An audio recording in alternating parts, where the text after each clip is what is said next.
مجددا سلام، وقتتون بخیر بچه ها. امیدوارم که خوب و سلامت باشید و قبراق. یه سوال از قلمچیه 15 فروردین انتخاب کردم برای این بچه ریاضی نظریه اعداد در بحث درس در واقع گسسته. مجموع اعداد طبیعی کوچکتر از عدد اول پی رو که نسبت به اون اول هستن به صورت این نوشتیم، یعنی یه عدد سه رقمی که سه رقمش یکسانه، مقدار پی به علاوه آ کدام است. خب ما میدونیم همه عددهای کوچکتر از عدد اول پی نسبت به پی اولن دیگه. در واقع شما مثلا 11، همه عددهای کوچکتر از 11، عدد طبیعی کوچکتر از 11 نسبت به 11 اولا.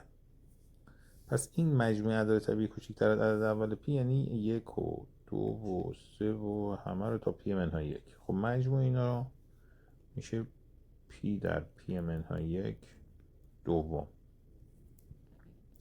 این به صورت یه عدد سه رقمی شده که به این صورت که سه تا رقمش یکسانه، یعنی پی در پی منهای 1 تقسیم بر 2. خب من میگم اینطوری میتونم بنویسم بچه‌ها. این در واقع بازش کنیم چیه؟ 100 آی به علاوه 10 آی به علاوه آی دیگه. پس پی در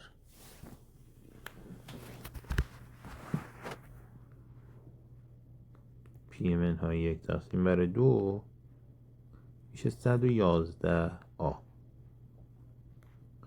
پس پی در پی منهای 1 111 بچه میشه 3 تا 37 تا 3 تا 37 است. پس میشه 3 ضرب در یه 2 هم که پایین بیاد 2 ضرب در 37 ضرب در آ. خب ما اینجا در واقع به این صورتی که این ور پی در پی منهای 1 رو داریم، این ور من 37 رو نگه میدارم ازش چون عدد اوله، و این ور 6 آ رو داریم. خب ما این ور دو تا یه عدد اول پی رو داریم، یه عدد ازش کوچیک‌تر دیگه متوالیش. خب اینجا این اگه پی رو بگیره معادل 37 باشه، پس این باید برابر چی باشه؟ 36 باشه.